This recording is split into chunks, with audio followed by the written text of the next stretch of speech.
Welcome to a brief pause. We take a moment to cover a wide variety of pet topics. Today, we're going to talk about one topic that applies to all pets, and that is pet poison control. If you didn't know that exists, I think it's now's the time to learn. And we're going to talk to a doctor who has a history in emergency medicine and poison control specifically, and pick her brain a little bit. Welcome to the show, Dr. Katie Bazewicz. Hi, thank you for having me. Yes, I'm so excited. I was actually trying to make this episode happen for quite a while, and I was so lucky that we have a mutual friend in Dr. Alex Schechter who put us in touch. I've been curious for a long time to talk to someone specifically that has worked in poison control. And I know you have a history with emergency medicine. And at some point in your past have even done, you're the one kind of answering the phone, it sounds like, and taking care of answering those questions. And for one thing, I don't think a lot of people know that a specific poison control and hotlines like that exist for their pets. And so I really wanted to spread awareness about that. I think it's so important instead of potentially scrambling around trying to get a hold of your vet and maybe they're not there and then you have to wait for them to call you back. Whereas there's proper hotlines for this, correct?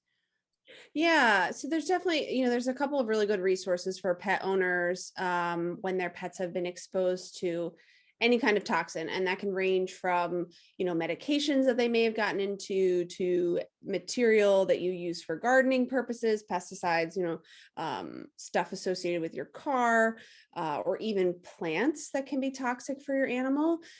So I do think it's really important for pet owners to be aware that this exists because these services have these really extensive databases of information that not only help you to help your pet, but also, if your pet needs to go in for emergency veterinary care because of their toxin exposure, they provide a lot of detailed information for your veterinarian to try and provide the best possible care for your animal. Yeah. What's the best way for people to find it? Because I know there's multiple hotlines, right? It's not kind of like Mr. Yuck where Yeah, there's sort of one number. yeah. I mean, as far as I know, there are two really good, reputable animal poison control centers. And honestly, if you just Google them, they're usually like the first two or three that pop up. Um, and I think, I mean, as a pet owner myself, I'd like to have emergency type contacts in my phone. So that way I don't have to kind of scramble and figure those things out. It's already just there. The other thing is I know as like a quick reference for people, at least the ASPCA has an app that you can download on your phone that breaks things down by species. So like dog, cat, horse, and then by of toxins, so plants, medications, those types of things. I mean, it's not complete. It doesn't have every single possible thing, but it does have a lot of the more common things. So if people want a quick reference, they can look something up on their app and see, how bad is this going to be for my cat or my dog or, stuff like that. Oh, that's so cool. I haven't heard about that, and that seems like an invaluable resource because as soon as Yeah. a pet gets into something, the first thing is to panic Panic. and scramble. And where do you find it? And if you're just sort of baseline Googling it, you don't know what resources are correct. So that's really helpful. If anyone doesn't know, we're also on YouTube, and I'm seeing this little tail of her cat Charlie flip around, and it's so distracting because he is just the cutest and he's trying to get the center of attention. So you have to get on YouTube and see Charlie.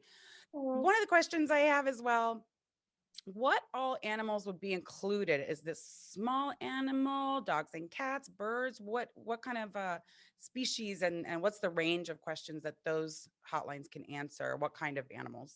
Yeah. So honestly, theoretically, any animal.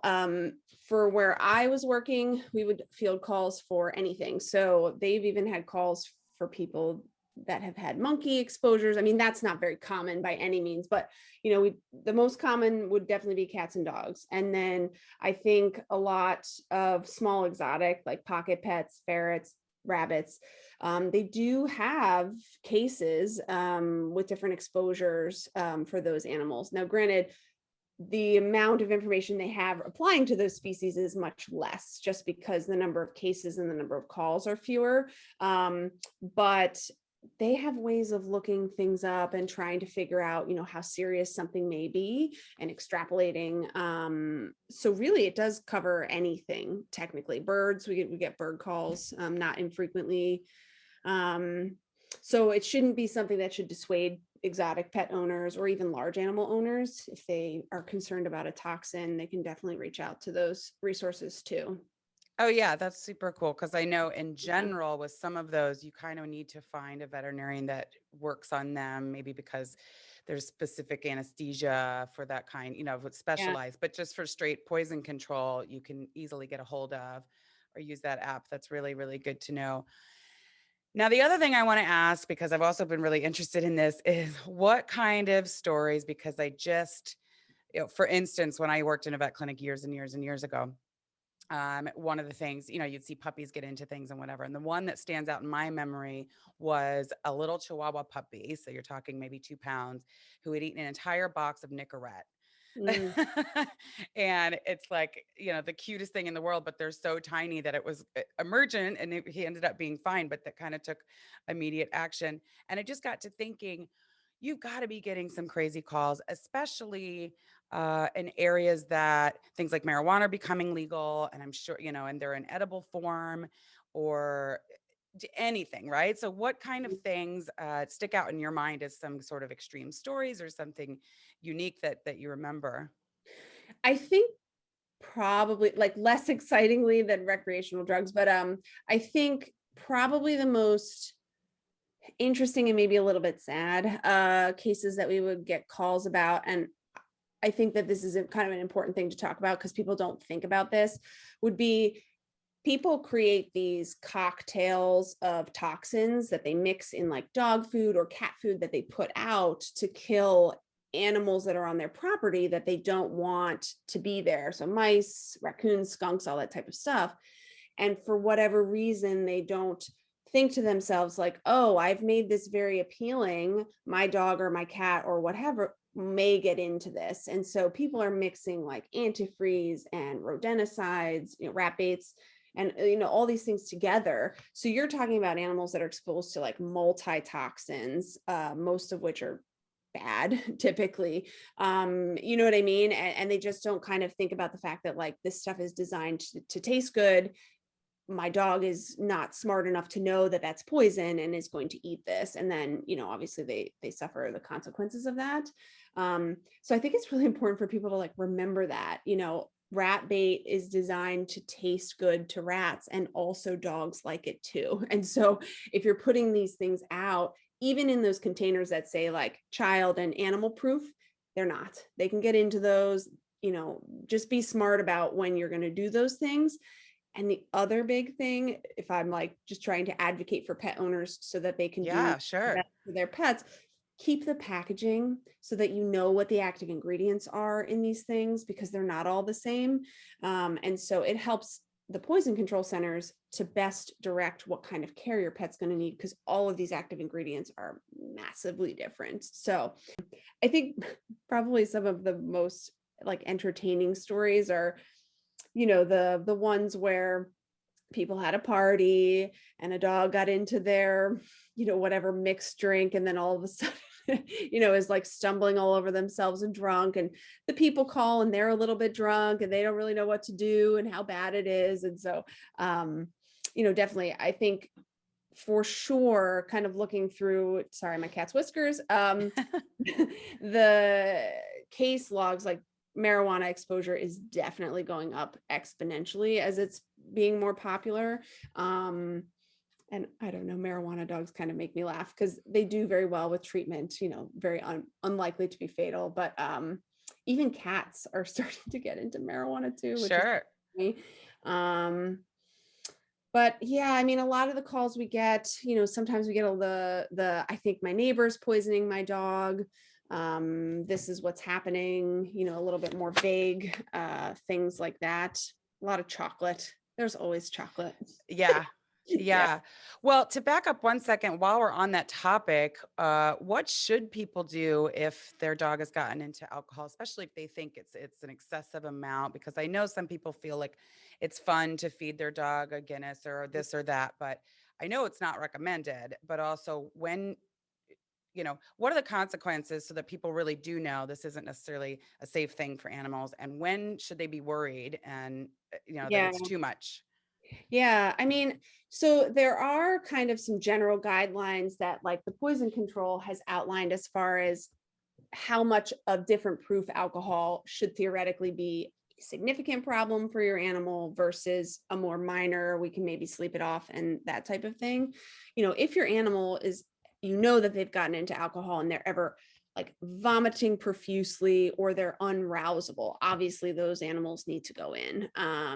And that's typically what you're talking about is risk for vomiting, and then because they're so neurologically depressed, aspirating, getting pneumonia, and then they can have some metabolic things that happen, that need like fluids and time and monitoring and all of that. So I would assume it's similar to people that are essentially like, an alcohol toxicity. I think sometimes people think that it's like amusing, to see their Right. dog a little bit drunk, but I don't think it's actually fun for the animal because they don't really understand like why they feel that way. So they don't even get to have the same kind of experience people have of being like, woo. So I just don't think it's as fun for them to. Right. I know.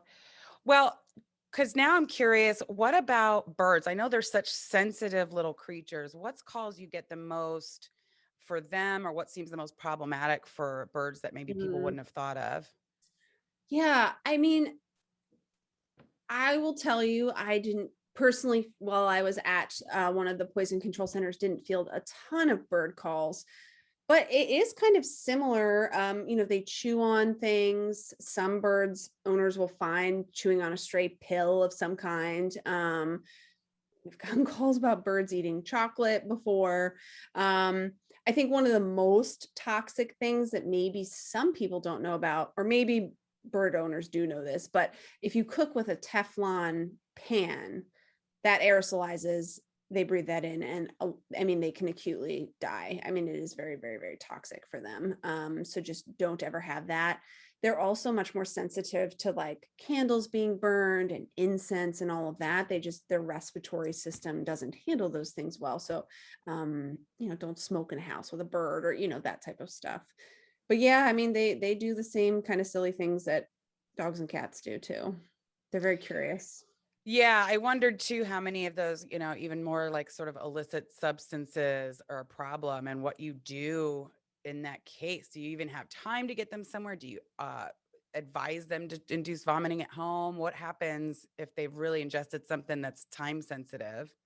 Yeah, birds are tough because I think part of the problem with birds, especially because these poison control centers are open 24 hours and animals can get into things in the middle of the night. So some of the issue is finding a veterinarian that feels comfortable treating birds, which I don't blame veterinarians out there that are not. They're very fragile. There are some things that you can do decontamination wise, like they have that little crop that sits kind of right here, and so sometimes you can sort of flush that out and try and get things out of there. I've heard stories of successful, like there's a pill that's sitting in there, they flush it out and they get it out, which is kind of cool if you get lucky like that. um, they can get activated charcoal, so you can do things like that. And then depending on how comfortable the veterinarian is, fluids either underneath the skin, or if they're brave and they want to put one in one of their little bones, they can do that. Oxygen, kind of just your supportive care measures. Anticonvulsants you can give them if they need them. Yeah, I mean, I think the challenge is more, where can I take them to get care that someone's comfortable treating them? And then, Sure. yeah. Because I know a lot of people try to home care, say the dogs and cats, where they're like, okay, I just got to get it to vomit. And I know some people will do like peroxide. What's your advice? Are you kind of mixing chemicals at that point? Or when do you kind of say, hey, you should maybe try something? Yeah, I think, oh, sorry. It's fine. Hi, Charlie. Um, that's kind of a situational question, I would say. There's a lot of information out there about how to make your animal vomit at home. And generally speaking, as long as it's not a cat and or a super smush faced dog, or a dog with significant heart disease or seizures, you can induce vomiting with hydrogen peroxide at home. Obviously, people overdo that. They pour like a whole bottle down their dog. Like that's not appropriate. Look up an appropriate amount to do that. People find things, you can induce vomiting with salt or mustard or, this crazy stuff. None of that other stuff works. And I wouldn't do any of those other things. That's funny. I've never heard of those. Oh yeah, no, it's crazy. And then the other thing is if your dog's or pet is already exhibiting significant clinical signs, making them vomit is probably unlikely to make that go away. And you may actually make things worse if you try and decontaminate them when they're already seriously symptomatic. So if you're already noticing signs, just take them to a vet. The vet will probably have you call a poison control center so that they know how bad is this, and then they can kind of go from there. That would Yeah, be that's something I want people to know too, that veterinarians use these as well, because if it's a certain chemical or this and that, they don't necessarily specialize in that. They don't maybe even know what that is. If you've got a weird cleaner they've never heard of, they refer to this as well. These people are very yeah. specialized in that information. So the Yeah. quickest thing is probably get a hold of them. Yeah. And I think it's unrealistic to expect that your veterinarian, I mean, see how many commercials you see every month for new medications for humans. How can your veterinarian possibly know what all of those things do for a person, let alone what will happen if an animal gets into them? So that's one reason why poison control centers exist, is because they can start to figure that out for you. And two, yeah, I mean, it's just unrealistic to think that they can have this database in their brain. Toxicology centers just do toxicology. So like, absolutely, you need them. I think they're extremely valuable for veterinarians. Absolutely. Yeah. Well, and I give all vets so much credit because you're already carrying the information of the physiology of a large myriad of animals, small and large, usually. What would be finally, what would be the biggest plants and food that people consistently forget about? I know we hear these lists all the time, but I think some of these things can't be said enough. Even I forget certain things and I'll Google it really quickly. Mm-hmm. What are the ones, especially with what food trends might be popular? What plants are popular? Currently, what's the one you see the most that people don't think about? Yeah, like the really bad ones. um, I mean, nothing's really changed too much, I think, in the world of food. So it's your standard like grapes, raisins, chocolate, coffee, anything with caffeine, onions, garlic. Now, is that for just dogs and cats, anything, any Yeah, of the small animals? all of that applies to dogs and cats except grapes and raisins. There's no evidence that it is toxic to cats. All the other things will, and macadamia nuts. All the other things will cause a problem. Avocados are toxic for certain species. I can't remember off the top. I think birds can't have avocados, but that's not toxic to dogs other than if they swallow the pit and they get a foreign body. Yeah, those are the things I can think of off the top of my. Oh, xylitol, sugar-free gums are toxic to dogs. Well, and sorry to cut you off, but that is often in a lot of peanut butters now. And since And people they like make to give that to their dogs, they they should look. make toothpaste with xylitol, which is crazy. Yeah. Yeah. Yeah, I know. I know. And then I think as far as plants go, probably the thing I wish all cat owners would know is that lilies are toxic. If it's one of those beautiful looking lilies, an Asiatic lily or daylilies, those are extremely toxic to cats. Do not ever bring them into your home. Don't ever just don't. Then you don't have to worry about it, because the pollen, the water that they sit in, the leaves, everything, every part of that plant is extremely toxic to cats. For dogs, it just causes GI upset. Um, Well, that's interesting to know too, because I think uh, people would think that they would have to chew on the leaf, but you're saying it's even in the air from the pollen, just being in the same room with it can be toxic. Yes. And you imagine like a cat grooms himself fastidiously. And so any pollen that could fall on this cat, if they ingest it, could cause really, really serious, potentially fatal problems for them. One of the big ones that people don't realize, because why would you think of this unless you maybe live in the South, are like those little sago palm plants that they sell at a lot of home goods stores like Lowe's and Home Depot. You think you're buying this cute little palm, but those are extremely toxic to small animal species. Um, those are probably the most common two plants that we get calls about that are like actually really toxic. Um, and then there's, kind of the cardiotoxic ones like lily of the valley, oleander, foxglove. I mean, those are a little bit more obscure. I would probably say lilies and sago palms are like the top two things that people will have in their home that are bad, very bad. Sure. And now, one more thing I was just thinking of is the oil diffusers that a lot of people have in their house. There's a certain many essential oils when diffused that are irritating or harmful, correct? Yeah, I think that there's been a little bit of overvalue in the toxicity of those. They actually don't end up being too terrible unless they have a really large exposure to them. And I think the caveat to that would be like tea tree oil in cats. Like if it gets dumped all over their skin, or if they ingest a large amount of it, they can have significant signs associated with that. But generally, it's going to be like GI upset. Maybe if there's too much of it and they're inhaling it, it could cause some respiratory irritation, and maybe some like mild sedation.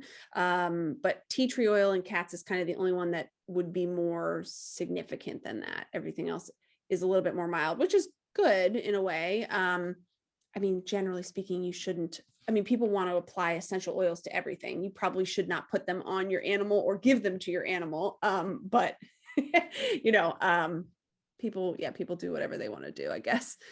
Yeah, well, no, that's really good information. And that's why I brought it up, is that's so popular now. And it was great information about the avocado because that's a food that's super popular right now. So I think Yeah. it is Um, important to go over those once in a while because we surround ourselves with these things and sometimes forget unless it's, constantly put mhm. out there.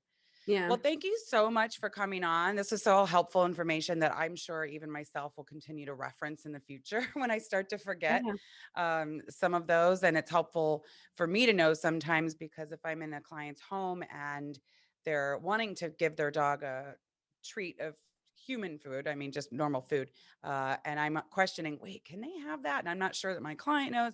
It's good for me to refresh my memory once in a while as well. Yeah. And I think too, the other thing is like, just not that I'm preferential to one poison control center or the other, but I just do know that the ASPCA, if you go onto their website for poison control, they have a lot of really cute, basically like little posters that will tell you like, these are toxic foods, these are toxic plants. These are the things that you should think about around Thanksgiving that might be toxic to your animal, and so it is an easy, quick reference for people if they ever have a question. Oh shoot, what about this? It just makes it fun to read. It's very kid friendly too. So you can kind of make it a learning moment for people if they want. And again, I think the app is a great quick reference for most of the common things. Just so you can have some sort of, like you said, a reference that's reliable and not just Googling. Totally. I don't know why I wouldn't assume that we've gotten there where there's an app for that, but Yeah. that's very, Right. very cool and good to know so that I can refer that out to people as well. Sure. Well, again, thank you so much for being on. This has been a lot of fun and we will talk very soon. Great. Thank you. Thank you for listening and follow us for more wherever you get your podcasts. Also, check us out on Instagram at A Brief Pause.